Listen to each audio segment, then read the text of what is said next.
Isang mapagpalang araw po sa inyong lahat, mga kapuso, at kasama sa bawat kwentuhan.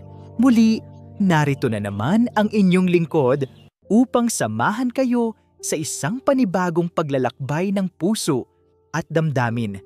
Sabi nila, ang tunay na pag-ibig ay parang isang halaman. Kailangan ng araw at ulan upang mamukadkad. Pero paano kung ang pagsisimula ng isang pagsasama ay hindi sikat ng araw, kundi isang madilim na ulap ng obligasyon? Paano kung ang pangako ay hindi binigkas ng may pagmamahal, kundi ibinulong na may kasamang luha?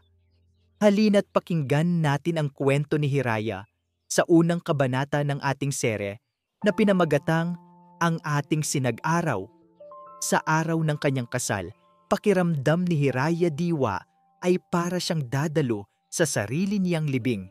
Ang puting bestida na suot niya ay hindi parang damit ng isang masayang nobya, kundi isang saplot ng kamatayan. Ang belo na tumatakip sa kanyang mukha ay hindi para itago ang isang matamis na ngiti, kundi para ikubli ang mga luhang walang tigil sa pag-agos mula sa kanyang mga mata. Sa edad na 18, sa halip na hawak ang resulta ng kanyang college entrance exam, ang hawak niya ay isang buke ng mga puting rosas na tila nalalanta na rin kasabay ng kanyang mga pangarap. Habang umaandar ang sasakyan patungo sa Hacienda Tala, hindi niya magawang tingnan ang kanyang inang si Amihan na katabi niya. Ang katahimikan sa loob ng kotse ay binabasag lamang ng mahihinang hikbi na pilit niyang pinipigilan. "Hira, anak." Basag ni Amihan sa katahimikan. Ang boses nito ay garalgal. "Para ito sa pamilya natin." Hindi sumagot si Hiraya. Anong isasagot niya? Na ang sakripisyong ito ay parang pagkitil sa kanyang buong pagkatao? Na ang pag-aasawa sa isang lalaking hindi niya kilala, isang lalaking mas matanda sa kanya ng 22 taon at sinasabing lumpo, ay katumbas ng isang habambuhay na sentensya? Naramdaman niya ang malamig na kamay ng ina na humawak sa kanya. "Patawarin mo ako, anak." Iyon na ang huling salitang narinig niya mula kay Amihan bago sila huminto sa harap ng isang malaking bakal na tarangkahan. Bumukas iyon ng dahan-dahan, tila isang bibig ng halimaw na handa siyang lamunin. Bumungad sa kanila ang isang malaking bahay. Luma, malawak, ngunit walang buhay. Ito ang Hacienda Tala, ang bago niyang kulungan. Isang matandang babae na may matalim na tingin at nakapusod na buhok na kulay abo ang sumalubong sa kanila sa may pintuan. Ang tindig nito ay strikto at ang damit ay madilim. Tiningnan siya nito mula ulo hanggang paa. At sa mga mata nito, nakita ni Hiraya ang kawalan ng anumang init o pagtanggap. "Ikaw pala si Hiraya," sabi ng babae. Ang boses ay kasing lamig ng hangin sa paligid. Ito si Ligaya Silang, ang kanyang magiging biyenan. Walang pagbati, walang yakap, walang ngiti. Tanging isang malamig na pagtatasa na tumagos hanggang sa kanyang kaluluwa. "Makinig ka, bata," pagpapatuloy ni Aling Ligaya, habang si Amihan ay tahimik lang na nakayuko sa likuran niya. "Nandito ka para pagsilbihan ing anak ko o ding manak ko, hindi para maging reyna sa pamamahay na iti. Ang utang ng pamilya ninyo ay binayaran na ng kasal na ito rikiakya. Ang utang mo sa amin, ngayon pa lang magsisimula. Naiintindihan mo ba?" Tumangulang si Hiraya, hindi magawang magsalita. Bawat salita ng matanda ay tila isang matulis na patalim na tumutusok sa kanyang dibdib. Dinala siya ng isang katulong sa isang malaking silid sa ikalawang palapag. Ang amoy ng gamot at kalungkutan ay agad na sumalubong sa kanya. Sa tabi ng bintana, nakaupo sa isang wheelchair ang isang lalaki. Nakatalikod ito sa kanya, nakatingin sa malawak na lupain ng hacienda. Ito si Luntian Silang, ang kanyang asawa. "Gino." Mahinang tawag ni Hiraya. Hindi ito lumingon. Ang tanging narinig niya ay isang malalim, Dinim na buntong hininga. Pagkatapos ng ilang sandali, ng nakabibinging katahimikan, nagsalita ito. Ang boses ay tuyo at walang kabuhay-buhay. Labas, isang salita lang. Ngunit sapat na iyon para durugin ang anumang katiting na pag-asang natitira sa puso ni Hiraya. Walang pag-aalinlangang tumalikod siya at isinara ang pinto. Dalaing bigat ng pagtanggi ng lalaking ngayon ay asawa na niya. Ang hapunan ng gabing iyon ay ang pinakamahabang hapunan sa buhay ni Hiraya. Tanging ang kalansing ng mga kubyertos sa pinggan ang maririnig sa malawak na komedor. Si Aling Ligaya ay nakaupo sa kabisera. Ang mga matay matamang nagmamasid sa bawat kilos niya. Sa kabilang dulo, may isa pang lalaki, ang nakababatang kapatid daw ni Luntian na si Bayani. Hindi ito nagsasalita, ngunit ang mapang-asar na ngiti sa labi nito habang nakatingin sa kanya ay sapat na para iparamdam sa kanya na isa siyang dayuhan, isang basahan na napadpad sa kanilang marangyang tahanan. Si Luntian ay hindi bumaba para kumain. Nang matapos ing hapunan, itinuro sa kanya ang isang maliit na kwarto sa tabi ng silid ni Luntian.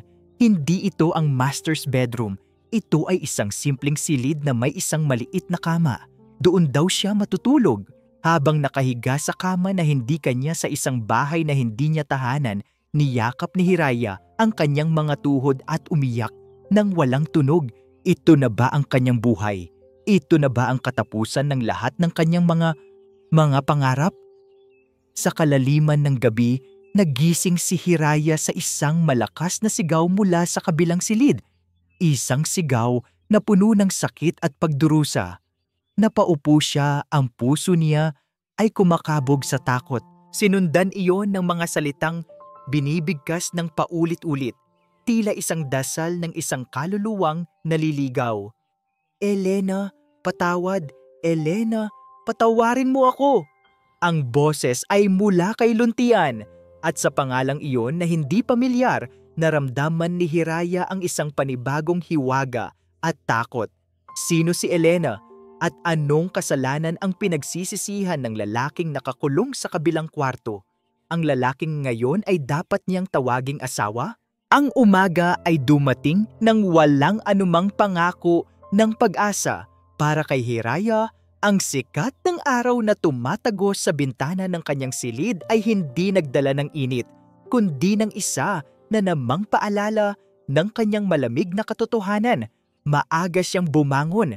Iniisip na marahil kung magiging masipag siya at susunod sa lahat ng utos ay makakakuha siya kahit katiting na kabaitan mula sa mga taong kasama niya sa bahay. Ngunit nagkamali siya. Pagbaba niya sa kusina, naroon na si Aling Ligaya, nakatayo na parang isang general na nag-iinspeksyon ng kanyang mga sundalo. Tiningnan siya nito mula ulo hanggang paa. At ang mga labi nito ay kumibot sa isang ngisi ng pagkadismaya. Magaling at gising ka na, sabi nito. Ang boses ay matigas. Huwag mong isipin na dahil asawa ka ng anak ko ay mamumuhay kang parang prinsesa dito. Mula ngayon ikaw ang maglilinis ng buong bahay. Umpisahan mo sa sala. Gusto kong kuminis ang sahig na parang salamin. Walang nagawa si Hiraya kundi tumango. Pinanood niya ang mga katulong na naghahanda ng almusal, ngunit walang sino man sa kanila ang nag-alok sa kanya ng pagkain. Tila ba isa siyang multo, isang anino na hindi nakikita. Sinimulan niyang linisin ang malawak na sala. Ang bawat pagpunas niya sa mga muebles, bawat paglampaso sa sahig, ay tila isang pagpapakumbaba. Ang mga kamay niya na dati sanay sa paghawak ng libro at panulat ay ngayon ay puno na ng kalyo at dumi. Habang siya ay naglilinis, dumaan si Aling Ligaya na may dalang tasa ng kape. Sinadya nitong matapilok ng bahagya at ang mainit na kape ay tumapon sa sahig na kalilinis lang ni Hiraya. Ay naku, tanga-tanga naman! Sigaw ng matanda kahit halata namang sinadya nito ang nangyari. Tingnan mo ang ginawa mo, ang dumi-dumi na ulit. Linisin mo yan At huwag kang gagamit ng basahan. Gamitin mo ang kamay mo para matuto ka. Napatanga si Hiraya, hindi makapaniwala sa narinig. Ngunit ang matalim na tingin ni Aling Ligaya ay sapat na para pigilan ang anumang pagtutol na namumuo sa kanyang lalamunan. Lumuhod siya at pinunasan ang natapong kape gamit ang kanyang mga kamay habang pinipigilan ang mga luhang nagbabadyang tumulo.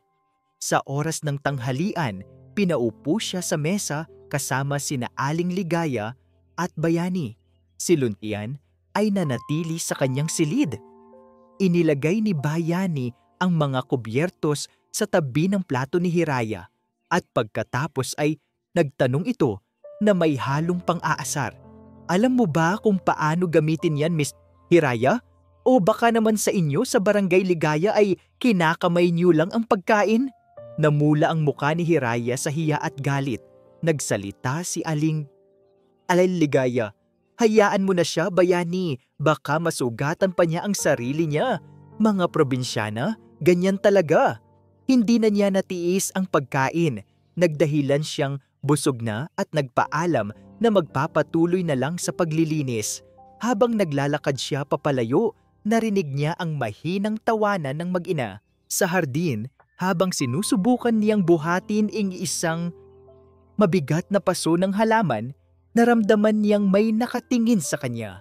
Mula sa bintana ng silid sa itaas, nakita niya si Luntian nakamasid sa kanya. Ang mga mata nila ay nagtagpo sa loob ng ilang segundo. Walang emosyon ang mukha nito. Ngunit sa pagkakataong iyon, hindi lamig ang nakita niya, kundi isang bagay na hindi niya maipaliwanag. Hayaan mo na yan, narinig niyang sabi nito mula sa itaas. Ang boses ay tuyong ngunit malinaw. Masyadong mabigat yan para sa'yo. Pagkatapos ay isinara nito ang bintana at nawala na. Naiwan si Hiraya na tulala. Ang puso niya ay bahagyang gumaan. Kahit papaano, may isang taong nakapansin sa kanyang paghihirap. Ang araw ay natapos sa isa pang insidente. Habang nag-aalis siya ng alikabok sa isang estante, aksidente niyang nabasag ang isang lumang florera. Ang tunog ng nabasag na porselana ay umalingaungaw sa buong kabahayan. Agad na dumating si Aling Ligaya. Ang muka ay namumula sa galit. Walang hiya ka! Alam mo ba kung gaano kamahal yan? Paborito yan ng yumaong asawa ko! Sigaw nito at itinaas ang kamay. Handa na siyang sampalin. Napapikit si Hiraya. Hinihintay ang pagtama ng palad sa kanyang pisngi. Ngunit hindi ito dumating. Inay, tama na! Ang sigaw ay nagmula sa pasilyo. Nandoon si Luntian, nasa kanyang wheelchair. Ang muka ay puno ng galit na hindi pa nakikita ni Hiraya kailanman. Ang sigaw niya ay may bigat at awtoridad na nagpatigil hindi lang kay Aling Ligaya, kundi sa buong mundo ni Hiraya. Natigilan si Aling Ligaya. Gulat na napatingin sa kanyang anak. Luntian, anak, pero ang florera. Isang florera lang yan, inay, sabi ni Luntian. Ang boses ay nanginginig sa pinipigilang galit. Huwag na huwag mong sasaktan ang asawa ko. Ang salitang asawa ko ay tumatak sa isipan ni Hiraya. Iyon ang unang pagkakataon na narinig niya tung kinilala siya bilang kabiyak. Natahimik ang lahat. Dahan-dahang ibinaba ni Aling Ligaya ang kanyang kamay at umalis ng walang imik, ngunit bakas. Sa kanyang mukha, ang matinding pagkadismaya. Naiwan si Hiraya at Luntian sa katahimikan. Hindi tumingin si Luntian sa kanya. Pinihit lang nito ang kanyang wheelchair at bumalik sa kanyang silid. Isinasara ang pinto ng may kalakasan. Nang gabing iyon, hindi makatulog si Hiraya. Umupo siya sa maliit na balkonahe sa labas ng kanyang silid. Pinagmamasdan ang mga bituin habang tahimik na umiiyak. Umiiyak siya hindi lang dahil sa sakit, kundi dahil sa isang katiting na pasasalamat. Habang nakayuko siya, narinig niya ang mahinang pagbukas ng pinto ng kanyang silid. Hindi siya lumingon, iniisip na baka isa lang sa mga katulong. Ngunit nang tumayo siya para pumasok, may nakita siyang isang bagay sa sahig, sa may pintuan. Isang maliit na tray. Sa ibabaw nito ay isang baso ng mainit na gatas at isang piraso ng paborito niyang oatmeal cookie. Walang sulat, walang kahit anong palatandaan kung kanino galing. Ngunit alam na alam niya. Dinala niya ang tray sa loob at umupo sa gilid ng kama. Habang umiinom ng mainit na gatas, isang maliit, halos hindi na niya matanda ang pakiramdam, ang unti-unting bumalot sa kanyang puso. Pag-asa. Ang baso ng gatas at cookie ay isang maliit na bagay, ngunit para kay Hiraya, iyon ay isang sinag ng liwanag sa gitna ng walang katapusang karimlan. Hindi nito binura ang lahat ng sakit at pagpapakumbabang dinanas niya, ngunit binigyan siya nito ng lakas para harapin ang panibagong araw. Ang kilos na iyon mula kay Luntian, ang pagtatanggol sa kanya laban kay Aling Ligaya at ing tahimik na pag-aalala sa gabi ang nagbago sa pananaw ni Hiraya. Hindi na siya takot. Pinalitan iyon ng matinding pag-uusisa. Sino nga ba talaga si Luntian Silang sa likod ng pader ng lamig at pighati na kanyang itinayo? Nagpasya si Hiraya na hindi na siya magiging isang pasibong biktima na lamang. Kung ito na ang kanyang tadhana, kailangan niyang unawain ito. Kailangan niyang malaman ang kwento sa likod ng mga matang laging nakatanaw sa malayo. Sinimulan niya ang kanyang araw hindi na lang bilang isang utusan, kundi bilang isang matamang tagamasid. Sa tuwing naghahatid siya ng pagkain sa silid ni Luntian, sinusubukan niyang magbukas ng usapan.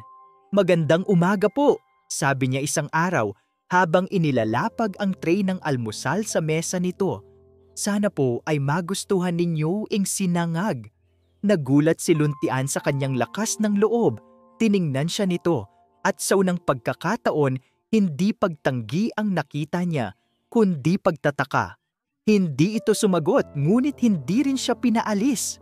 Tumango lang ito ng bahagya bago nagsimulang kumain. Para kay Hiraya, ang tango na iyon ay isang malaking tagumpay. Kinausap din niya ang matandang hardinero ng hasyenda, si Mang Karding, isang lalaking matagal nang naninilbihan sa pamilya Silang. Habang tinutulungan niya itong magdilig ng mga halaman, maingat siyang nagtanong, "Mang Karding, kumusta po ba si Sir Luntian noong bago po ang lahat?" Ngumiti ng malungkot ang matanda. "Si Tiano? Naku Hija, siya ang buhay ng hasyenda tala noon. Laging nakangiti, laging handang tumulong. Mahusay sa lahat ng bagay, sa pag-aaral, sa negosyo. Siya ang pangarap ng bawat magulang at ang tinitingala ng lahat ito sa sinag-araw. Anghel, ang batang yon." "Ano po ing nangyari?" Mahinang tanong ni Hiraya. Nagbuntong hininga si Mang Karding. "Ang aksidente, pinago nito ang lahat. Hindi lang ang katawan niya ang napinsala, Hija, pati ang kanyang kaluluwa." Ang mga kwento ni Mang Karding ay lalo lang nagpatindi sa determinasyon ni Hiraya. May malalim na sugat sa pagkatao ni Luntian. Isang sugat na nais niyang maunawaan, hindi para manghusga, kundi para marahil makatulong. Isang hapon, habang nag-aayos siya sa lumang opisina sa unang palapag, napansin niya ang isang bagay na kakaiba. Si Aling Ligaya ay nagmamadaling lumabas mula sa isang nakakandadong pinto sa dulo ng pasilyo. Ang silid-aklatan ng yumaong asawa nito. May dala itong ilang mga papel na mabilis niyang sinilaban sa isang metal na basurahan sa hardin. Ang muka ng matanda ay puno ng sakit at pag-aalala. Tila may itinatagong isang mabigat na pasanin. Nang makaalis si Aling Ligaya, napansin ni Hiraya ang isang bagay na kumikinang sa mesa malapit sa pinto. Isang bungkos ng mga susi. Sa pagmamadali ng matanda, naiwan nito ang mga susi ng buong kabahayan. Kinabahan si Hiraya Alam niyang mahigpit na ipinagbabawal ni Aling Ligaya ang pagpasok sa silid-aklatan. Iyon daw ang sagradong lugar ng kanyang yumaong asawa. Ngunit ang kuryosidad niya ay mas matindi kaysa sa kanyang takot. Ito na marahil ang pagkakataon niyang makahanap ng sagot. Tiningnan niya ang paligid. Walang tao. Dahan-dahan niyang kinuha ang mga susi. Nanginginig ang kanyang mga kamay habang sinusubukan ang bawat isa sa kandado ng silid-aklatan. Sa ikatlong susi, narinig niya ang isang malutong na kalansing. Bumukas ang pinto. Sumalubong sa kanya ang amoy ng mga lumang libro at alikabok. Ang silid ay madilim. Natatakpan ng puting tela ang mga muebles. Tila isang lugar na hinayaang mamatay kasama ng may-ari nito. Naglakad siya papasok. Ang bawat hakbang ay maingat. Pinagmasdan niya ang mga libro sa estante, ang mga lumang litrato sa dingding.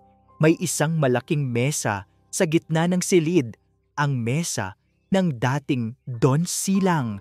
Ngunit ang pumukaw sa kanyang pansin ay hindi ang mga bagay sa ibabaw nito, kundi ang isang bagay sa ilalim.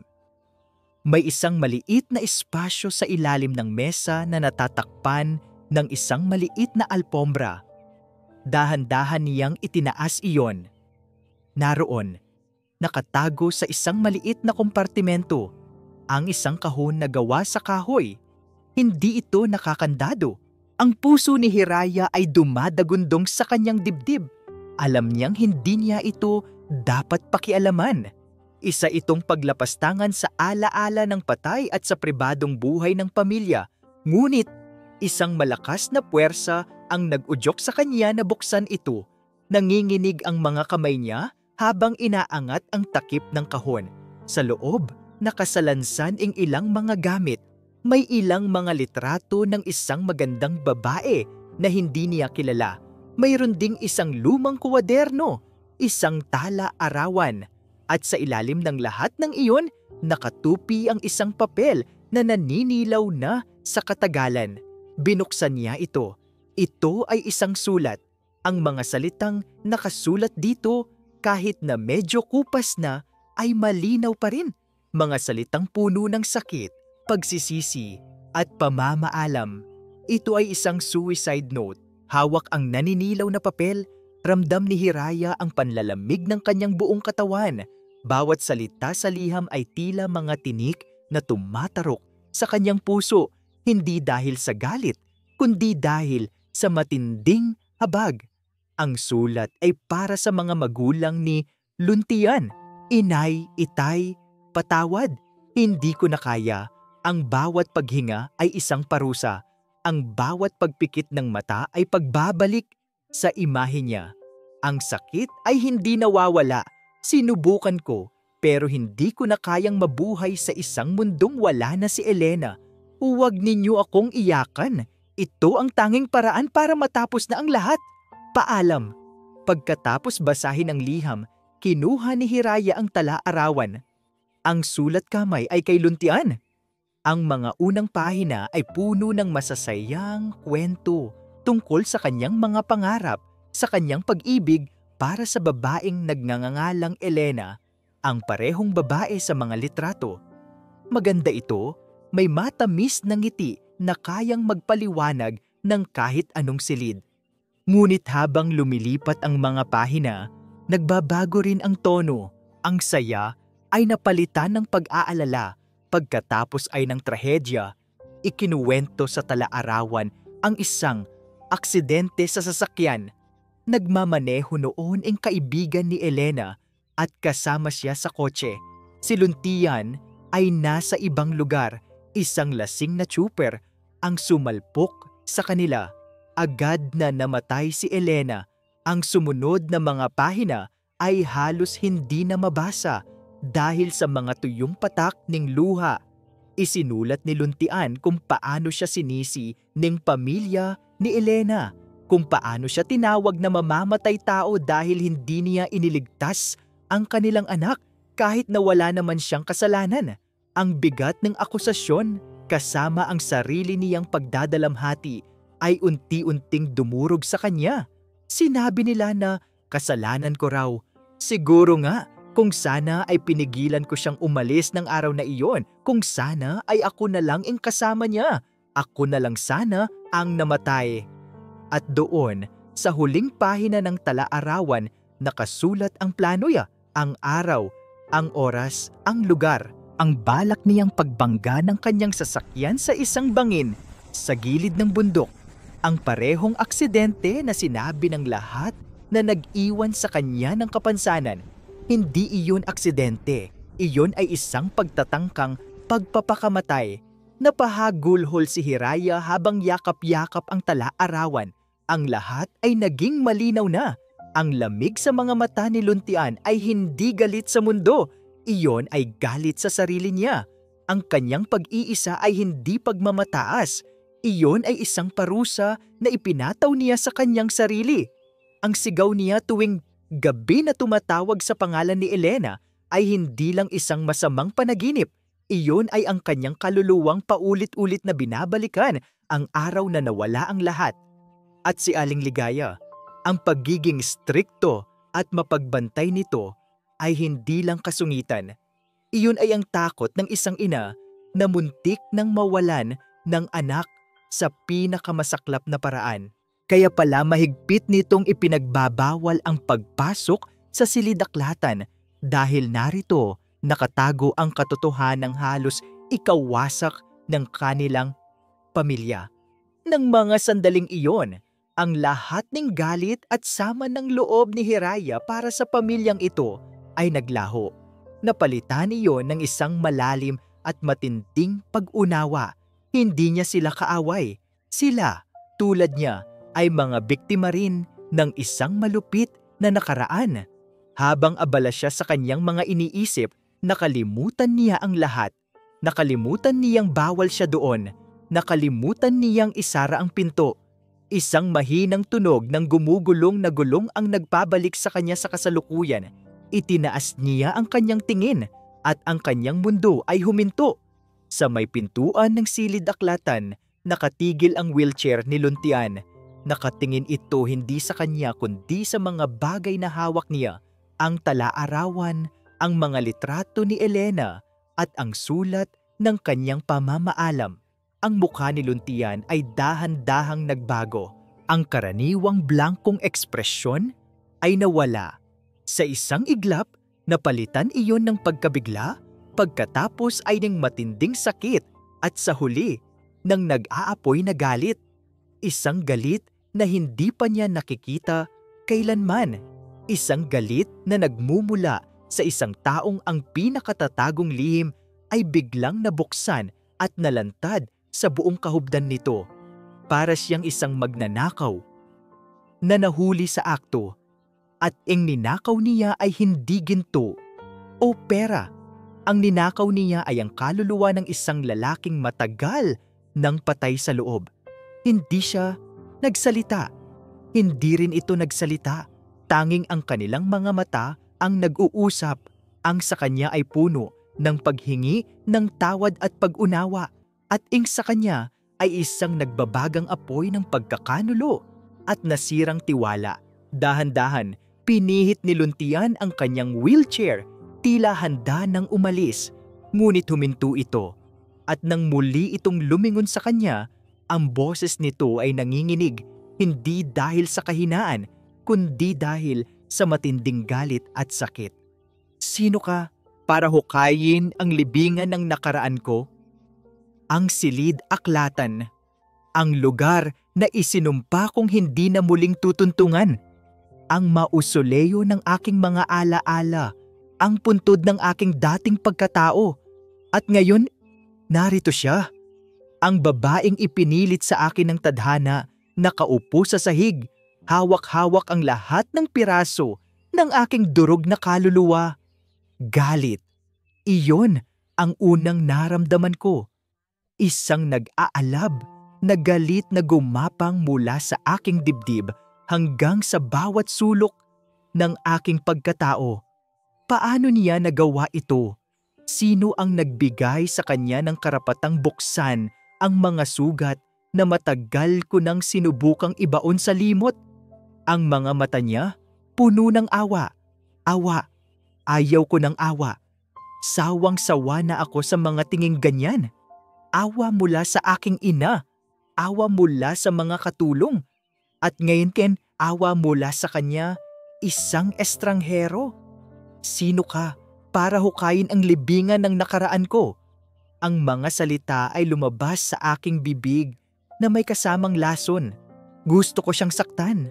Gusto kong makita siyang matakot, umatras at iwan akong muli sa aking miserableng mundo. Pero hindi siya natakot. Hindi siya umatras. Sa halip, dahan-dahan siyang tumayo. Ang mga luha ay tumutulo pa rin sa kanyang mga pisngi, ngunit ang kanyang mga mata ay matatag. Walang paghuhusga, walang pandidiri. Tanging isang malalim na kalungkutan na tila sumasalamin sa sarili kong pighati. Labas, sabi ko ulit, mas malakas, mas may diin. Pinihit ko ang aking wheelchair at sinimulang itulak palayo. Ayokong makita ang mukha niya. Ayokong makita ang sarili ko sa kanyang mga mata. Ngunit naramdaman ko ang kanyang presensya sa aking likuran. Hinawakan niya ang hawakan ng aking wheelchair, pinipigilan ako. Bitawan mo ako, sigaw ko, at sa sobrang galit ay hinampas ko ang isang maliit na mesa sa tabi ko. Nahulog ang isang plorera, nabasag sa sahig, lumikha ng isang malakas na ingay na umaling-aungaw sa tahimik na pasilyo. Hindi pa rin niya ako binitawan. Hindi! Mahinang sagot niya. Ang boses ay nanginginig ngunit buo. Humarap ako sa kanya handa nang isigaw ang lahat ng aking galit. Ngunit natigilan ako sa kanyang sinabi, "Hindi ka nag-iisa sa sakit na yan," sabi niya, habang nakatingin ng diretso sa aking mga mata. Alam ko, nararamdaman ko, pero hindi mo kasalanan. Hindi mo kasalanan. Ang tatlong salitang iyon, ang mga salitang matagal ko nang gustong marinig, ngunit hindi kailanman pinaniwalaan.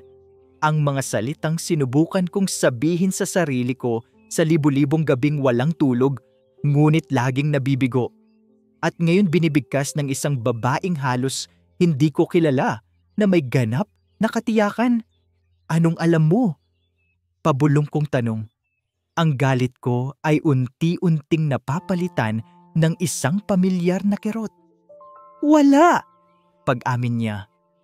Wala akong alam sa sakit ng pagkawala ng isang taong minamahal. Pero alam ko ang pakiramdam ng pagiging nag-iisa. Alam ko ang pakiramdam ng pagiging walang halaga. At nakikita ko yan sa mga mata mo. Pero mali ka. Mali ang lahat ng iniisip mo sa sarili mo. Dahan-dahan niyang inilagay ang tala-arawan sa aking mga kamay. Ito, sabi niya, ay ang kwento ng sakit. Hindi ito ang kwento ng buong pagkatao mo. Hindi ko na napigilan. Isang hikbi ang kumawala sa aking lalamunan. Isang hikbi na sinundan ng isa pa. At isa pa, tuwa pa. Hanggang sa ang pader na itinayo ko sa loob ng maraming taon ay tuluyan ng gumuho. Sa harap niya, sa gitna ng nabasag na plorera at ng mga lihim na nabunyag, umiyak ako. Umiyak ako para kay Elena. Umiyak ako para sa mga pangarap na nawala. At sa unang pagkakataon, umiyak ako para sa sarili ko. Hindi siya nagsalita. Hindi niya ako hinawakan. Nanatili lang siya roon, nakatayo, isang tahimik na saksi sa aking pagguho. Ibinigay niya sa akin ang isang bagay na hindi ko natanggap mula kanino man, ang espasyo para maging mahina. Nang sa wakas ay humupa ang aking mga luha, iniabot niya sa akin ang isang panyo. Kinuha ko iyon nang hindi tumitingin sa kanya, nahihiya, nakakaramdam ng pagiging hubad. Patawad, sabi niya, hindi ko sinasadyang. Alam ko, putol ko sa kanya, ang boses ko ay paos, katahimikan. Ngunit sa pagkakataong ito, hindi ito ang mabigat at malamig na katahimikan na dati. Ito ay isang katahimikang may puwang para sa paghinga. Kinabukasan, Hindi ako nagkulong sa aking silid. Sa halip, lumabas ako at hinintay siya. Nang dumating siya dala ang aking almusal, sinabi ko sa kanya ang isang bagay na ikinagulat niya. "Dito ka! Sa bayan mo akong kumain!" Nakita ko ang pag-aalangan sa kanyang mga mata, marahil ay iniisip, "Si inay." "Hayaan mo si inay." Dagdag ko, "Ako ang bahala." Umupo siya sa tapat ko. Sa unang pagkakataon kumain kami ng magkasama. Walang nagsasalita, ngunit ang katahimikan ay puno na ng mga salitang hindi kailangang bigkasin. Habang kumakain kami, dumaan sa may pintuan ang aking ina. Nakita ko ang tingin niya, sang tingin ng gulat na mabilis na napalitan ng pag-aalala at pagkatapos ay ng isang emosyong hindi ko nais makita sa kanya. Selos, tila ba sa kanyang paningin, ang babaeng ito na si Hiraya ay isang magnanakaw na unti-unting inaagaw ang atensyon ng anak na matagal na niyang iniingatan. Hindi ko siya pinansin. Sa halip, ibinaling ko ang aking atensyon kay Hiraya. "Salamat," mahinang sabi ko. Tumingin siya sa akin, nagtataka. "Para saan?" "Para sa pananatili." Isang maliit na ngiti ang sumilay sa kanyang mga labi. Isang ngiting totoo.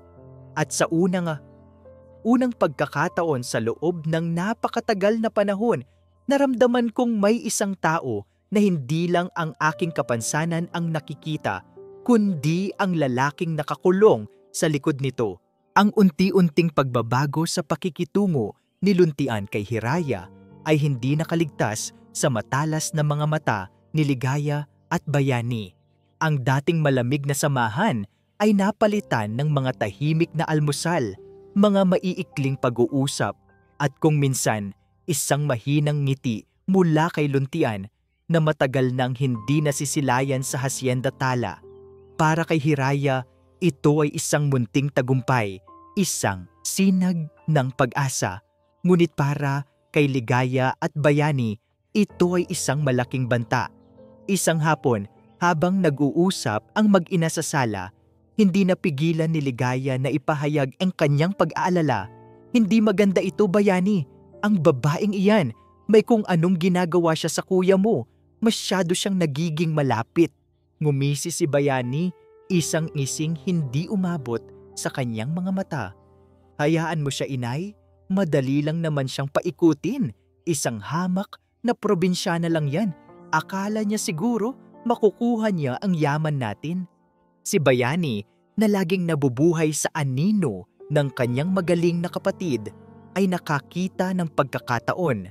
Kung si Luntian ay patuloy na magiging abala sa kanyang bagong laruan, mas madali para sa kanya na kontrolin ang mga negosyo ng pamilya. Pero hindi mapalagay si Ligaya. Ang pagiging malapit ni Hiraya kay Luntian ay nangangahulugang maaaring malaman nito ang iba pang mga lihim na mas malalim pa kaysa sa kwento ni Elena. Ang tungkol sa pinansyal na kalagayan ng hasyenda na unti-unti nang bumabagsak. Kaya't sinimulan nilang kumilos. Ang unang gumawa ng hakbang ay si Bayani. Isang gabi, habang alam niyang nag-uusap sa hardin si Luntian at Hiraya, sinadya niyang iwan sa ibabaw ng mesa sa opisina ang ilang mga pekeng dokumento, mga papeles na nagpapakita ng malalaking cash withdrawal mula sa bangko at mga resibong nakapangalan sa isang tao mula sa barangay Ligaya. Inayos niya ito sa paraang magmumukhang ang pamilya ni Hiraya ay palihim na kumukuha ng pera mula sa mga silang. Kinabukasan, gaya ng inaasahan, nakita ni Luntian ang mga papeles. Kumunot ang noo nito. Pumasok si Hiraya sa silid, dala ang kanyang kape at agad siyang hinarap ni Luntian. "Ano ito, Hiraya?" tanong nito. Ang boses ay may bahid ng dating lamig. Ipinakita nito ang mga dokumento. Nagulat si Hiraya. "Hindi ko alam. Wala akong kinalaman dyan. Pero pangalan ng kapitbahay ninyo ang narito at malaking halaga ito." Git ni Luntian. Ang pagdududa ay malinaw sa kanyang tono.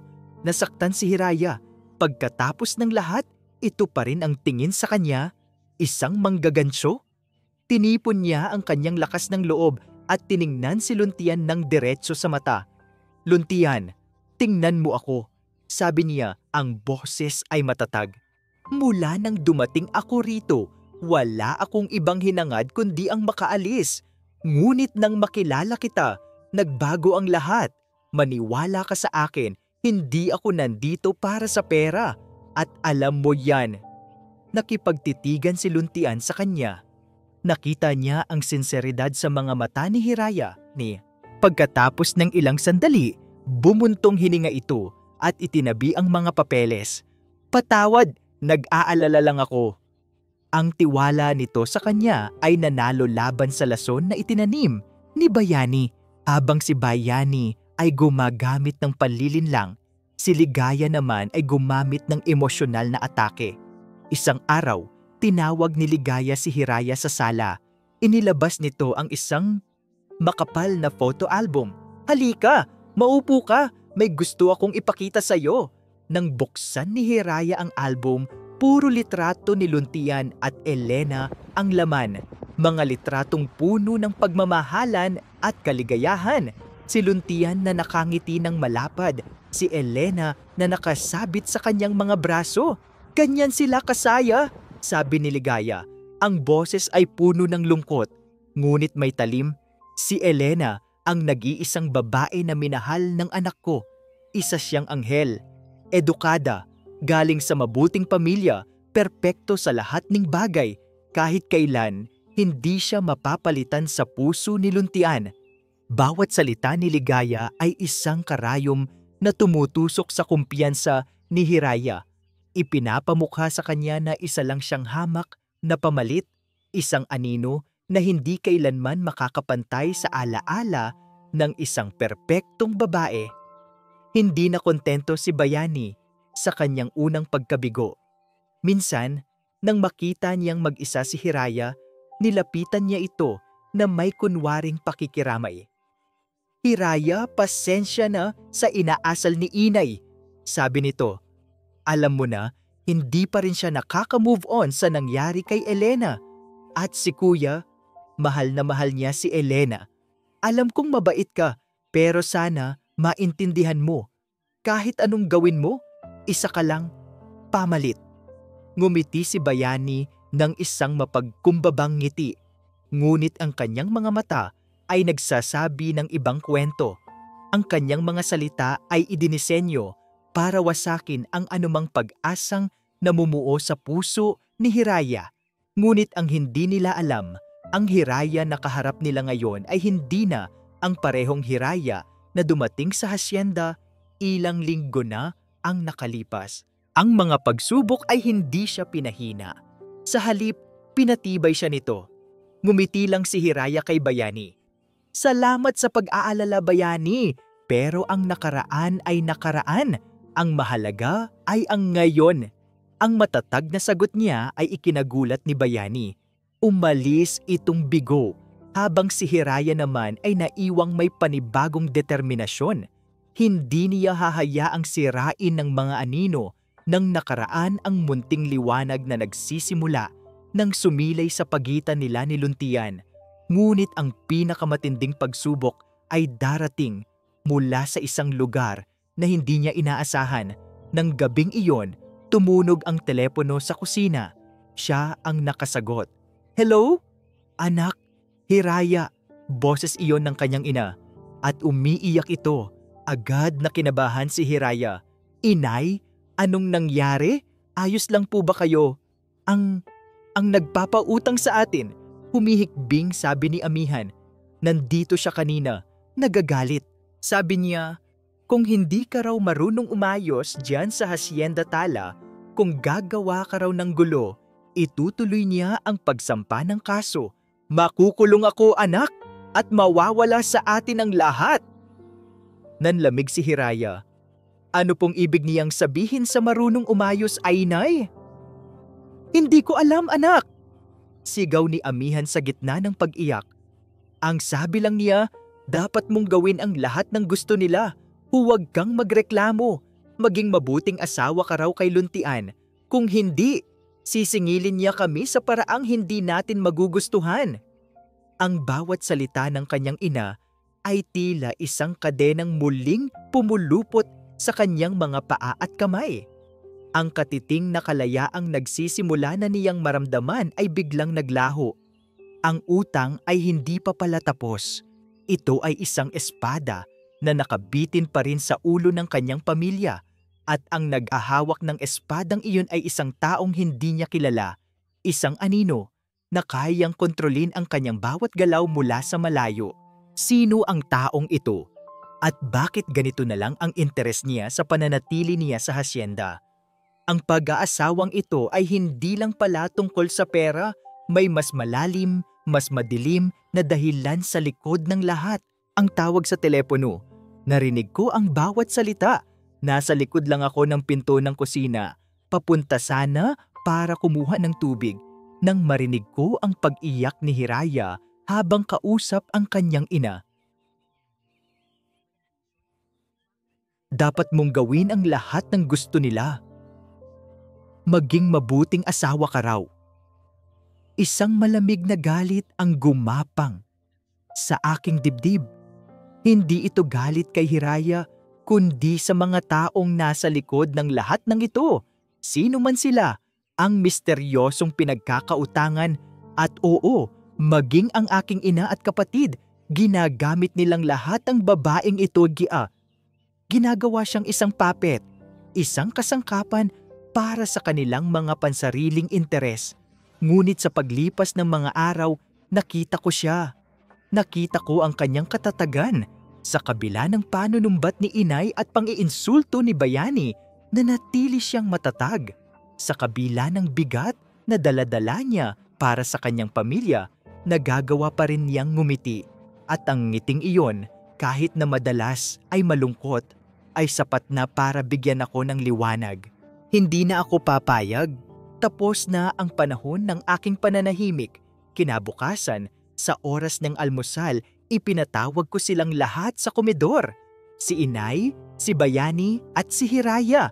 Ito ang unang pagkakataon sa loob ng maraming taon na kumpleto kami sa mesa. May gusto akong sabihin, panimula ko. Ang boses ko ay kalmado, ngunit may bigat na nagpatigil sa kanilang lahat. Tumingin ako kay Inay at Bayani. Itigil niyo na ang pagpapahirap kay Hiraya. Nagulat si Inay. Anak, anong sinasabi mo? Pinagsisilbihan ka lang niya. Hindi siya katulong, Inay. Putol ko. Hiraya is my wife. Tumingin ako kay Hiraya at sa pagkakataong iyon, gusto kong iparamdam sa kanya na seryoso ako. Ang sakit na idinudulot ninyo sa kanya ay sakit na rin para sa akin. Mula ngayon, tratuhin ninyo siya ng may respeto. Dahil kung hindi, ako ang makakalaban ninyo. Isang nakabibinging katahimikan ang bumalot sa silid.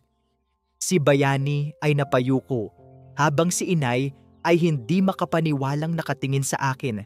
Si Hiraya naman nakatingin sa akin na may luhang namumuo sa kanyang mga mata. Ngunit sa pagkakataong ito, hindi dahil sa sakit, kundi dahil sa gulat at marahil pasasalamat. Alam kong nasaktan ko si Inay, ngunit kailangan itong gawin para kay Hiraya, para sa akin. Nang hapong iyon, naisip kong kailangan kong bumawi. Hindi sapat ang mga salita. Pinasabihan ko si Mang Karding at isa sa mga pinagkakatiwalaan kong katulong. Gusto ko silang sorpresahin. Gabi, inaya ko si Hiraya na maglakad-lakad sa hardin. Gabi na, baka lamigin ka, sabi niya, puno ng pag-aalala. Ayos lang ako, lalo na't kasama kita, sagot ko. Isang bagay na hindi ko inakalang kaya kong sabihin. Nang makarating kami sa gitna ng hardin, doon niya nakita ang sorpresa. Isang maliit na mesa para sa dalawa, napapalibutan ng mga maliliit na ilaw na parang mga alitap-tap. May mga bulaklak at kandila. Isang simpleng hapunan sa ilalim ng kalangitang puno ng bituin. Nakita ko ang pagkamangha sa kanyang mukha. Para saan to? Para sa'yo, sabi ko. Pasensya na sa lahat ng pinagdaanan mo dito. Umupo kami at nagsimulang kumain. Sa unang pagkakataon, nagkwentuhan kami na parang dalawang normal na tao. Tinanong niya ako tungkol sa mga pangarap ko. Gusto kong maging arkitekto. Pag-amin ko, gusto kong magdisenyo ng mga bahay na hindi lang maganda, kundi may puso. Kaya mo pa rin namang gawin yan, sabi niya. Ang mga mata ay nagniningning. Ang talento mo nasa isip at kamay mo. Hindi yan kinuha ng aksidente. Ang kanyang mga salita, para itong isang susi na muling nagbukas ng isang pinto sa loob ko na matagal ko nang isinara. Siya lang ang tanging taong nagsabi sa akin ni. Pagkatapos, ako naman ang nagtanong, "Ikaw, ano ang pangarap mo?" Ngumiti siya ng malungkot. Gusto ko sanang maging guro, pero magagawa mo yan, sabi ko. Hinawakan ko ang kanyang kamay sa ibabaw ng mesa. Pangako, tutulungan kita. Ang paghawak ko sa kanyang kamay ay nagdulot ng isang kuryenteng dumaloy sa aming dalawa. Ang kanyang mga mata ay tila mas nagniningning pa kaysa sa mga bituin sa itaas namin. Bakit mo ginagawa to, Luntian? Tanong niya. Ang boses ay halos isang bulong. Hindi ko na napigilan ang sarili ko. Dahil ikaw ang nagbigay sa akin ng dahilan para managinip muli. Sa mga sandaling iyon, nawala ang lahat. Ang wheelchair, ang nakaraan, ang sakit, ang naroon lang ay kami. 2 taong pinagtagpo ng isang malupit na tadhana, ngunit sa gitna ng lahat ay nakahanap ng isang bagay na totoo. Dahan-dahan kong inilapit ang aking mukha sa kanya. Nakita ko siyang pumikit at sa ilalim ng libu-libong bituin sa gitna ng hardin na naging saksi sa maraming luha, ang aming mga labi ay nagtagpo.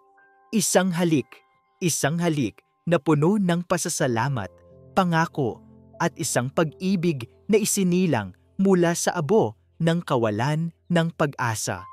Ngunit sa dilim, sa di kalayuan, sa likod ng isang malaking puno, may isang anino na may hawak na telepono. Isang mahinang tunog ng pag-click ang narinig na nalunod sa ighipi ng hangin. Ang matamis na sandaling iyon ay nakuhaan ng litrato, isang ebidensya na gagamitin para sa isang mas masamang plano.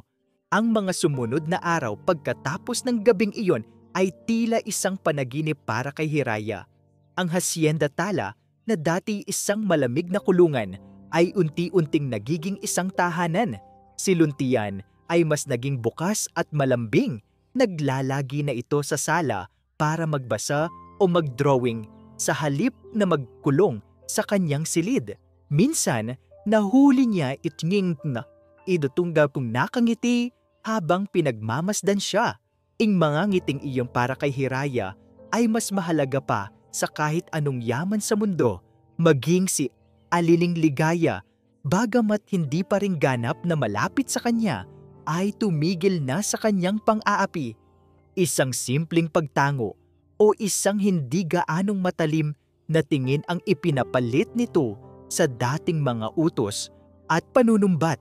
Tanging si Bayani na lang ang nananatiling mailap at laging may mapanuring tingin, ngunit hindi na ito pinapansin ni Hiraya. Ang kaligayahan ay isang bagay na halos nakalimutan na ni Hiraya kung ano ang pakiramdam. At ngayon, narito ito, payak ngunit totoo. Ngunit ang mga anino ng nakaraan ay laging naghihintay ng tamang pagkakataon upang muling magpakita. Isang umaga, isang delivery man ang nag-abot ng isang maliit na brown envelope. Para kay Hiraya, walang pangalan ng nagpadala. Nagtataka, binuksan niya ito sa loob ng kanyang silid. Nalaglag ang kanyang pangga. Nanginginig ang kanyang mga kamay habang tinitingnan ang laman nito. Isang litrato. Ang litrato nila ni Luntian sa hardin, sa mismong sandali ng kanilang unang halik. Malinaw ang kuha, tila kinuha mula sa malapitan. At sa likod ng litrato, may nakasulat na mga salita gamit ang pulang tinta, tila isinulat ng may galit. Ang pumatay ay hindi karapat-dapat lumigaya. Ang pumatay.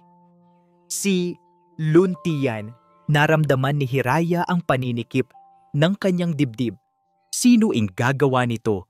Sino ang may ganitong klaseng galit kay Luntian? At paano nila nakuhaan ang litratong ito? Mayroon bang nagmamasid sa kanila sa loob mismo ng hasyenda? Agad niyang itinago ang litrato. Hindi niya ito maaring ipakita kay Luntian, kakasimula pa lang nitong bumangon. Ang ganitong bagay ay tiyak na muling magbabalik sa kanya sa madilim na sulok ng kanyang isipan.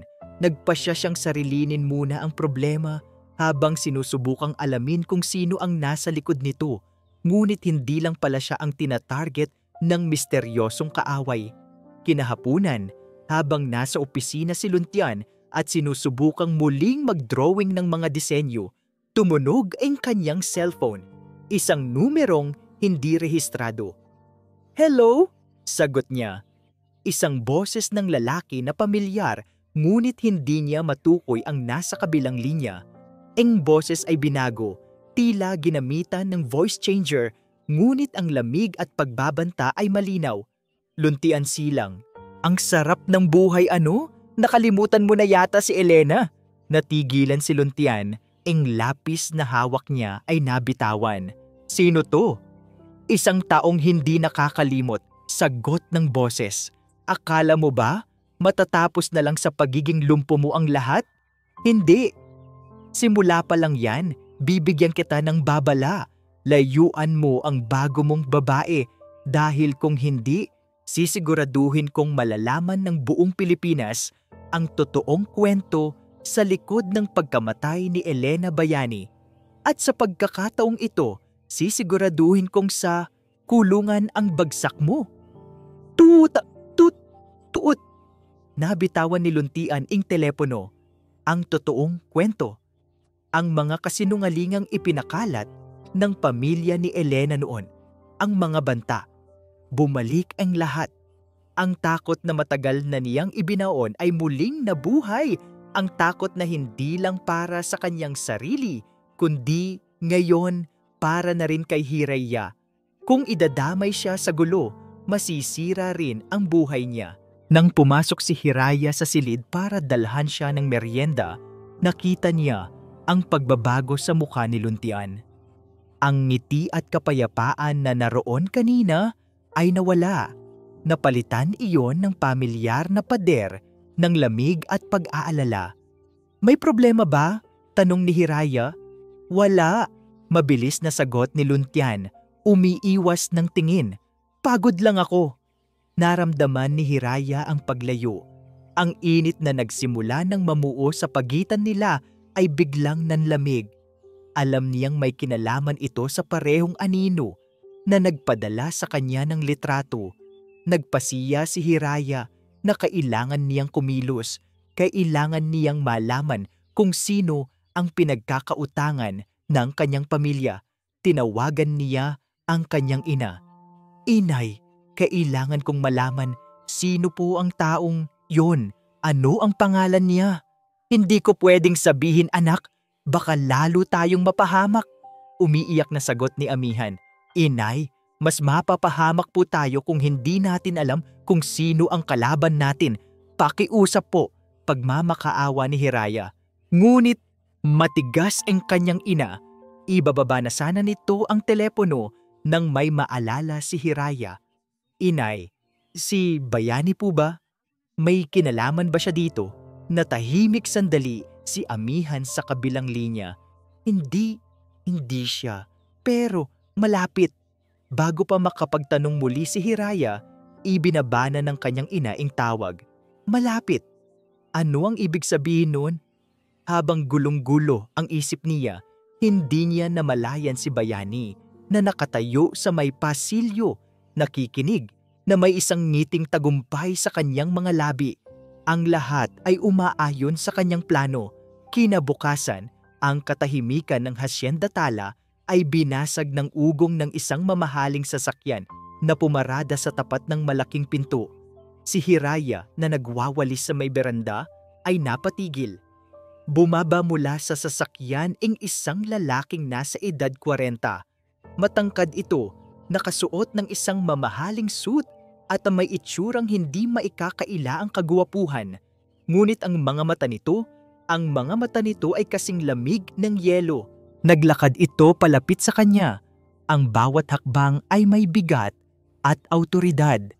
Huminto ito sa kanyang harapan. "Magandang umaga," bati nito. Ang boses ay kalmado, ngunit may pahiwatig ng panganib. "Ikaw siguro si Hiraya, ang asawa." "Sino po sila?" Kinakabahang tanong ni Hiraya. Isang maliit na ngiti, isang ngiting mapang-asar, ang gumuhit sa mga labi ng lalaki. "Ako si Amadeo Bayani, kapatid ako ni Elena." Nalaglag ang puso ni Hiraya. "At ako," pagpapatuloy nito, habang tinititigan siya na parang isang hayop na kanyang huhulihin, "ang may-ari ng utang ng pamilya mo. Ang pangalang iyon, Amadeo Bayani, ang kapatid ni Elena. Ang pinakamaingay, pinakamatapang na nag-akusa sa akin noon. Matagal ko nang hindi naririnig ang pangalang iyon. At ngayon narito siya sa pamamahay ko. Mula sa bintana ng aking opisina, nakita ko ang lahat. Ang pagdating niya, ang pag-uusap nila ni Hiraya. Nakita ko ang takot sa mukha ng aking asawa at isang galit na hindi ko pa naramdaman noon ang biglang umakyat sa aking ulo. "Papasukin mo siya," utos ko sa katulong gamit ang intercom. "Dalhin mo siya dito sa sala at tawagin mo sina Inay at Bayani." Wala pang ilang minuto, naroon na silang lahat sa sala. Si Amadeo nakatayo sa gitna na tila siya ang hari. Si Hiraya nakatayo sa isang sulok, nanginginig. Si Inay, ang mukha ay putlang-putla, tila nakakita ng multo. At si Bayani, na may kakaibang kaba sa kanyang mga mata. Pinihit ko ang aking wheelchair papasok sa silid. Lahat sila ay napatingin sa akin. "Amadeo," sabi ko, ang boses ko ay kalmado ngunit matigas. "Anong ginagawa mo rito?" Ngumisi siya. "Luntian, kamusta na ang buhay sa silyang yan? Mukhang bagay sa'yo." Lumakad siya palibot sa akin. "Nandito lang ako para bisitahin ang pamilya, lalo na ang bagong miyembro." Tumingin siya kay Hiraya na may halong pandidiri. "Huwag mo siyang idamay dito," sabi ako.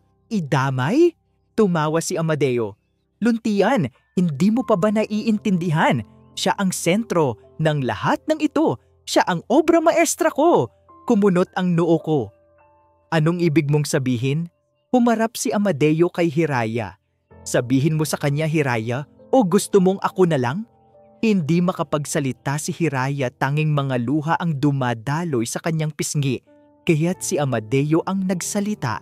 At bawat salita niya ay isang bombang sumasabog sa loob ng silid. "Matagal ko nang gustong gumanti sa'yo, Luntian, sa pagkuha mo sa kapatid ko. Ang pagkakulong sa silyang yan ay hindi sapat na kabayaran. Gusto kong maramdaman mo ang nararamdaman ko araw-araw. Ang mabuhay na may pabigat, ang makita ang isang taong dapat sana'y nagpapasaya sa'yo, pero nagpapaalala lang ng iyong kabiguan." Tumingin siya sa akin. Ang kanyang mga mata ay nag-aapoy sa galit.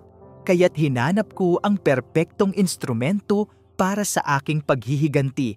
Isang pamilyang baon sa utang, isang inang desperada, at isang anak na babae na may mga pangarap. Tumingin siya kay Inay na napayuko sa hiya at takot. Sinadya kong ipautang sa nanay niya ang perang hindi niya kayang bayaran. Ako ang nagdikta ng kasunduan, ang kasal, ang lahat. Bumaling siya muli kay Hiraya. "Ang buong buhay mo, ang pagkasira ng mga pangarap mo, ang pagiging asawa ng isang lumpo, lahat yan, plinano ko. Dahil gusto kong mapanood kang nagdurusa sa tabi niya. Gusto kong ikaw ang maging anino ni Elena, isang palaging paalala sa kanya ng babaeng hindi niya naprotektahan. At gusto kong ikaw, Luntian, ang maging saksi sa unti-unting pagkamatay ng kanyang kaluluwa tulad ng ginawa mo sa kapatid ko. Ang hangin sa silid ay tila naubos. Si Hiraya ay napahagulgol na pasandal sa dingding. Ang kanyang mundo ay gumuho sa isang iglap. Ang kanyang pag-aasawa, ang kanyang buhay sa hasyenda ay hindi pala isang aksidente ng tadhana. Ito ay isang masalimuot at malupit na teatrong isinulat ng isang taong puno ng paghihiganti. Ako naman, nakatingin lang kay Amadeo.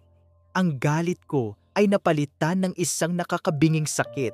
Hindi para sa akin, kundi para kay Hiraya, ang babaeng nagturo sa akin kung paano muling managinip, ay naging biktima pala ng aking madilim na nakaraan. Hayop ka, iyon lang ang salitang lumabas sa aking bibig. Salamat, ngumisi si Amadeo. At ngayon para sa huling akto. Humarap siya kay Hiraya, ang boses niya ay naging malamig at mapag-utos. Tapos na ang palabas, nakuha ko na ang gusto ko. Nakita ko na kayong dalawa na nagkakapalagayan ng loob at ngayon wawasakin ko yan. Pumili ka, Hiraya, sabi niya. Habang inilalabas ang isang dokumento mula sa kanyang briefcase, aalis ka sa pamamahay na ito ngayon din. Lalayo ka kay Luntian at hindi na magpapakita kailanman. Kapag ginawa mo yan, kakalimutan ko na ang utang ng pamilya mo. Malaya na sila. Ibinato niya ang dokumento sa paanan ni Hiraya. Pero pagpapatuloy niya, ang kanyang ngiti ay naging demonyo. Kapag pinili mong manatili, sa isang tawag ko lang, hindi lang ang pamilya mo ang itatapon ko sa kalye, pati ang hasyenda tala na alam kong malapit ng malugi ay sisiguraduhin kong mapupunta sa akin. Nanlaki aning mga mata ni inay. Paano niya nalaman? Ang ultimatum ay nakalatag na. Isang pagpipiliang walang panalo. Pumili ka, Hiraya. Ang buhay niya, sabi ni Amadeo, itinuturo ako o ang kinabukasan ng pamilya mo? Ang lahat ng mata ay nasa kanya. Nakita ko ang pagkabigo, ang sakit at ang kawalan ng pag-asa sa kanyang mukha. Siya na wala namang kasalanan ang siyang pinapasan ing bigat ng kasalanan ng lahat. At ako, nakaupo lang dito. Inutil. Hindi siya kayang ipagtanggol. Ito ang tunay na kahulugan ng pagiging lumpo. Ang mga salita ni Amadeo ay parang mga pako na ipinupukpok sa aking ataul. Bawat isa ay masakit, bawat isa ay nagpapatunay na ang buhay ko ay isang malaking kasinungalingan. Isa lang akong tau-tauhan sa isang dula ng paghihiganti. Pumili ka, Hiraya, ang buhay niya o ang kinabukasan ng pamilya mo? Ang tanong ay umalingaw-ngaw sa aking isipan. Tiningnan ko si inay at si itay sa aking imahinasyon. Ang kanilang pagod na mga mukha, ang kanilang mga sakripisyo. Paano ko sila kayang talikuran? Pagkatapos ay tiningnan ko si Luntian. Nakaupo siya sa kanyang wheelchair. Ang mga kamay ay nakakuyom sa galit at kawalan ng magawa. Ngunit sa kanyang mga mata, nakita ko ang isang bagay na iba. Hindi awa, hindi pagsisisi, kundi isang pakiusap. Isang tahimik na pakiusap na huwag akong bumitaw. Tumulo ang aking mga luha. Ito na ang katapusan. Kailangan kong gawin ang tama. Kailangan kong isakripisyo ang aking sarili tulad ng ginawa ng aking ina. Dahan-dahan, yumuko ako para pulutin ang dokumento. Ito na ang aking pasya. Aalis ako. Ngunit bago pa man dumampi ang aking mga daliri sa papel, narinig ko ang isang tunog na nagpatigil sa lahat. Ang tunog ng mga gulong ng wheelchair na mabilis na gumalaw. Hinarangan ni Luntian ang daan ko. Inilagay niya ang kanyang sarili sa pagitan ko at ni Amadeo. "Huwag, Hiraya," sabi niya. Ang boses ay nanginginig ngunit puno ng determinasyon. "Huwag mong gawin." "Pero Luntian, Ang pamilya ko! Humikbi ako. Ang hasyenda? Walang kwenta ang hasyenda kung wala ka, sabi niya.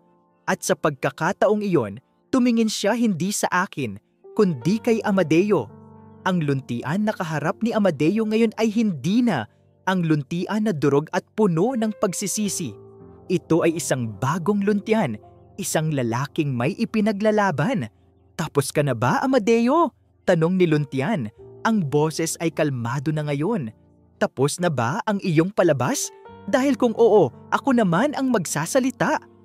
Naggulat si Amadeo sa biglaang pagbabago. Ano pang sasabihin mo, lumpo? Oo, lumpo ako. Pag-amin ni luntian. Lumpo ang mga binti ko, pero hindi ang puso ko, hindi ang utak ko. Minahal ko ang kapatid mo, Amadeo, at ang pagkamatay niya ang pinakamalaking pagsisisi sa buhay ko. Tinanggap ko ang lahat ng parusa, ang galit ninyo, ang pag-iisa, itong Silya. Tinanggap ko ang lahat dahil inisip ko, baka iyon ang nararapat sa akin, pero mali ako.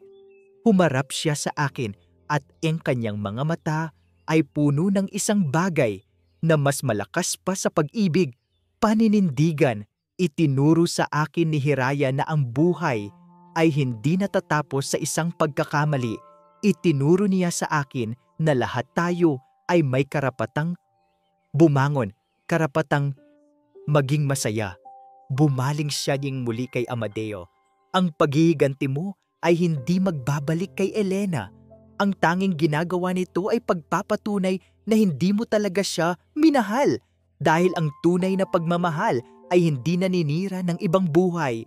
Ang ginagawa mo ay hindi para kay Elena.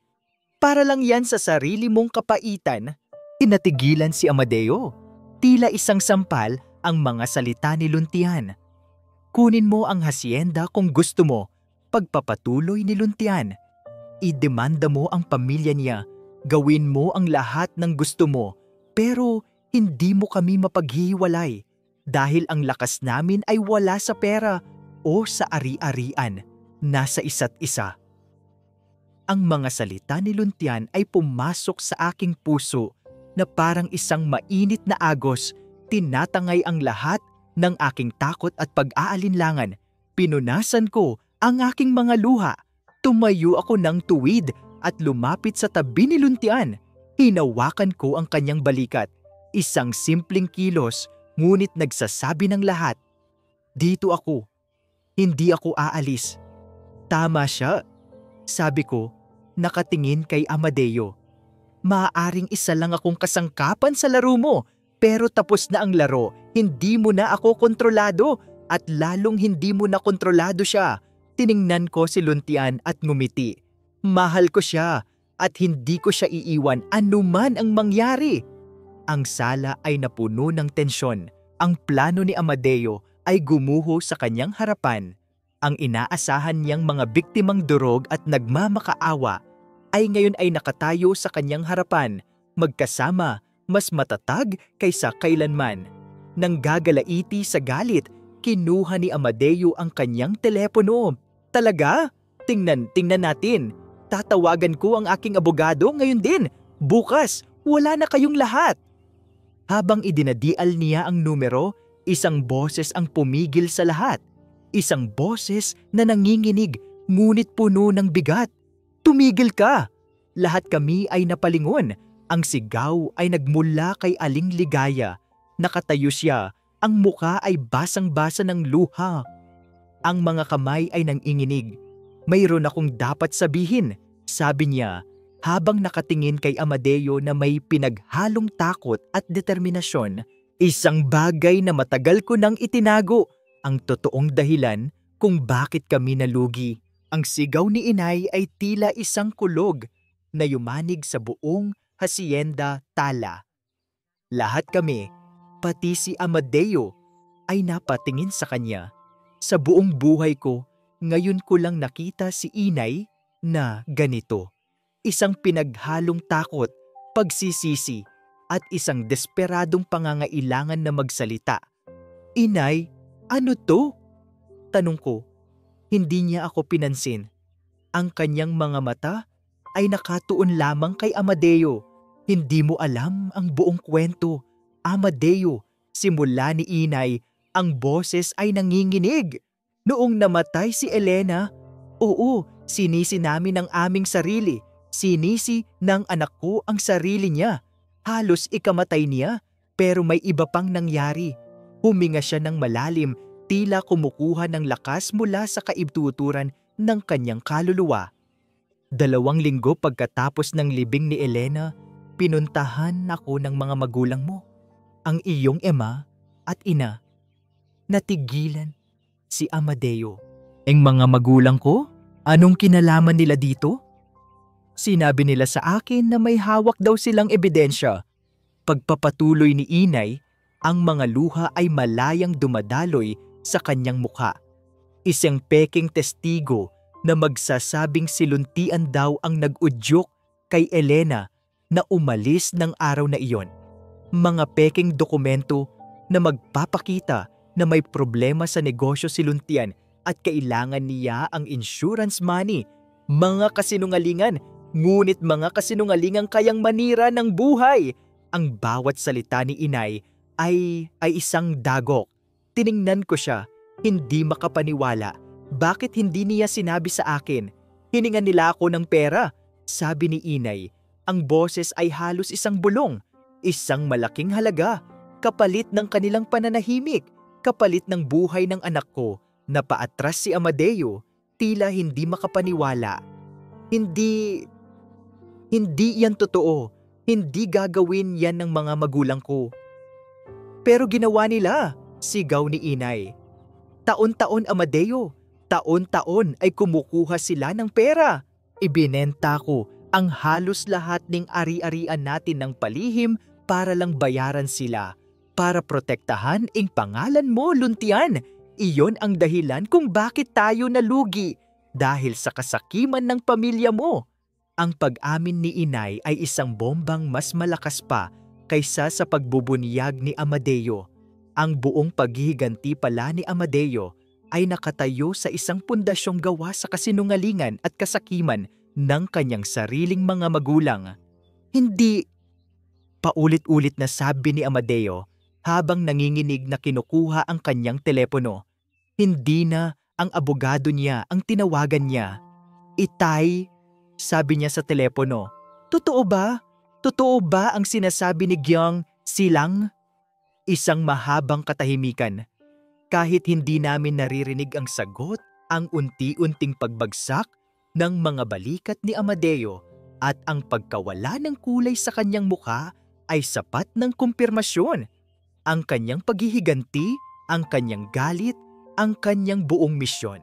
Lahat ay gumuho sa isang iglap.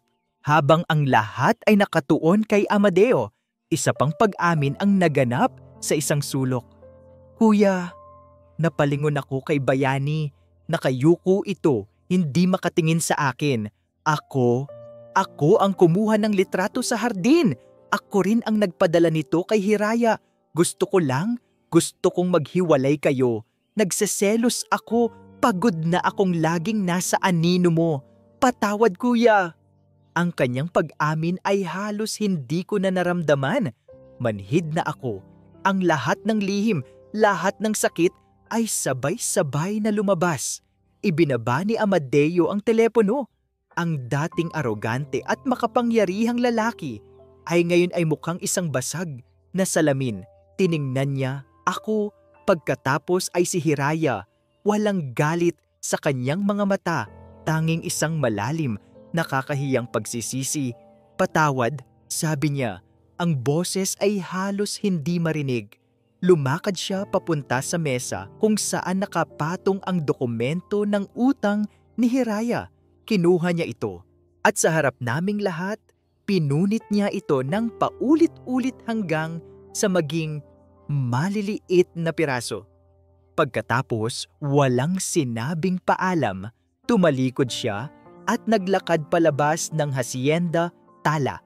Ang ugong ng kanyang mamahaling sasakyan habang papalayo ay ang huling tunog ng isang Nakaraang sa wakas ay nagwakas na. Naiwan kami sa sala. Si Bayani umiiyak sa isang sulok. Si Hiraya nakatayo sa tabi ko. Ang kanyang kamay ay mahigpit na nakahawak sa akin. At si Inay na nakatingin sa aming dalawa. Ang mukha ay puno ng kaluwagan at paghingi ng tawad. "Patawad, Luntian, Hiraya," sabi niya. "Sinubukan ko lang kayong protektahan sa maling paraan." Hindi ako nagsalita. Lumapit si Hiraya sa kanya at niyakap siya. Isang yakap na hindi inaasahan ni Inay. Nagulat ang aking ina, ngunit pagkatapos ng ilang sandali, naramdaman kong niyakap din niya si Hiraya pabalik. At doon na siya humagulgol ng tuluyan. Isang pag-iyak na naglalabas ng lahat ng takot at bigat na kinimkim niya sa loob ng maraming taon. Tiningnan ko si Bayani na nasa sulok pa rin. Ang galit na dapat sana'y nararamdaman ko para sa kanya ay wala. Ang naroon lang ay isang malalim na lungkot. Lungkot para sa isang kapatid na naligaw ng landas dahil sa inggit. Pagkatapos ng tila isang kawalang hanggan, ang sala ay muling natahimik. Ang bigat ng mga lihim ay nawala na, ngunit napalitan ito ng isang nakakailang na espasyo. Ang lahat ng nasira ay kailangang ayusin. Ang lahat ng sugat ay kailangang gamutin. Binasag ni Inay ang katahimikan. Humiwalay siya sa pagkakayakap kay Hiraya at lumapit sa akin. Lumuhod siya sa harap ng aking wheelchair, isang bagay na hindi ko inakalang gagawin ni Yaya kailanman. "Patawarin mo si Inay, anak," sabi niya habang hawak ang aking mga kamay. "Sa sobrang pagmamahal ko sa iyo, nabulag ako, hindi ko nakita na mas pinapahirapan kita." Inabot ko ang kanyang pisngi. "Tumayo po kayo, Inay. Naiintindihan ko." Sa wakas, pagkatapos ng napakaraming taon, ang pader sa pagitan naming mag-ina ay gumuho na rin. Ang huling tingin ay ibinigay niya kay Hiraya, isang tingin na puno ng pasasalamat, paghanga at pagsisisi. At sa unang pagkakataon, narinig ni Hiraya ang mga salitang matagal na niyang hinintay, hindi bilang isang utos, kundi bilang isang tunay na pagtanggap. "Patawad, anak." Ang salitang anak ay binitawan ng may buong katapatan. At sa salitang iyon, alam ni Hiraya, alam naming lahat, na isang bagong kabanata ang tunay na nagsisimula para sa pamilya silang. Lumipas ang 6 na buwan. Ang Hacienda Tala ay humihinga ng muli.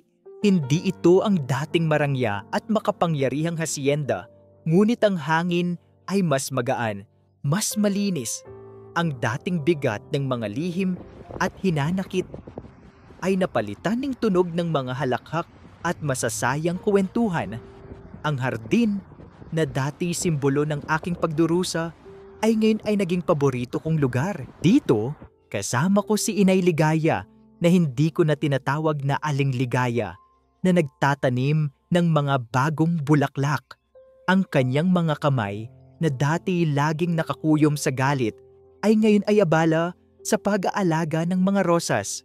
"Hira, anak, mas maganda kung dito natin ilalagay ang mga puting rosas," sabi niya sabay ngiti. Ang ngiting iyon na dati napakailap ay ngayon ay madalas ko nang nasisilayan. Natutunan niyang bitawan ang nakaraan at yakapin ang kasalukuyan. Siya na ngayon ang ina na hindi ko kailanman nagkaroon. Si Bayani ay umalis. Nagpaalam siya 1 linggo pagkatapos ng pagbubunyag.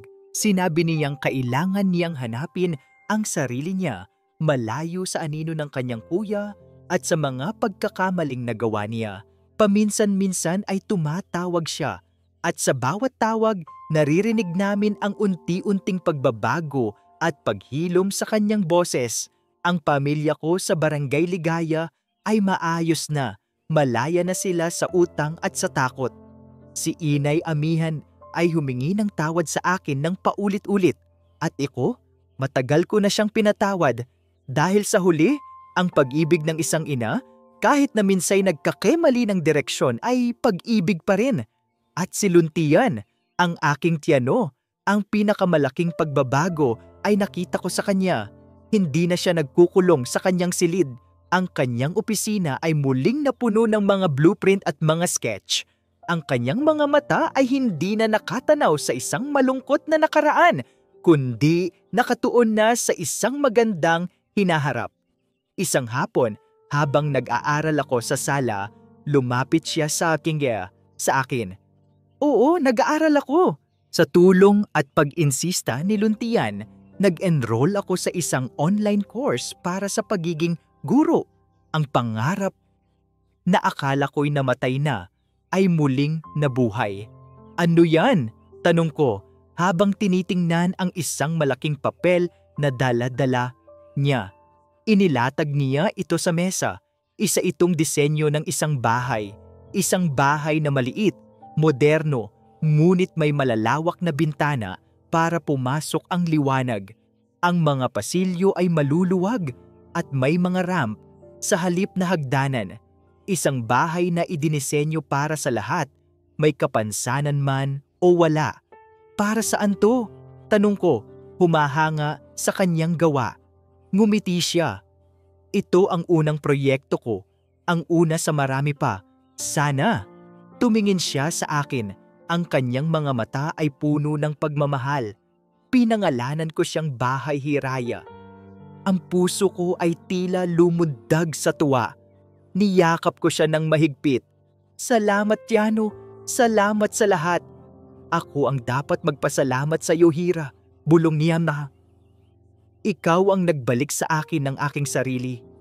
Nang hapong iyon, habang papalubog na ing araw at nagkukulay kahel ang kalangitan, itinulak ko ang kanyang wheelchair papunta sa paborito naming lugar sa hardin.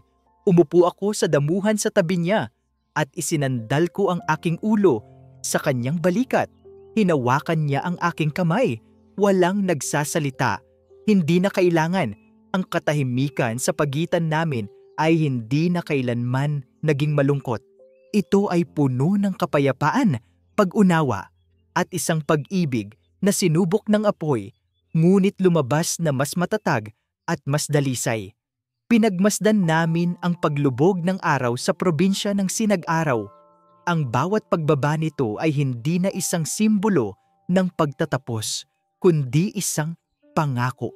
Isang pangako na pagkatapos ng bawat dilim, gaano man ito katagal o kasakit, ay laging may bagong umaga, laging may bagong pagsikat, dahil sa wakas natagpuan na namin ang aming sariling Sinag-araw.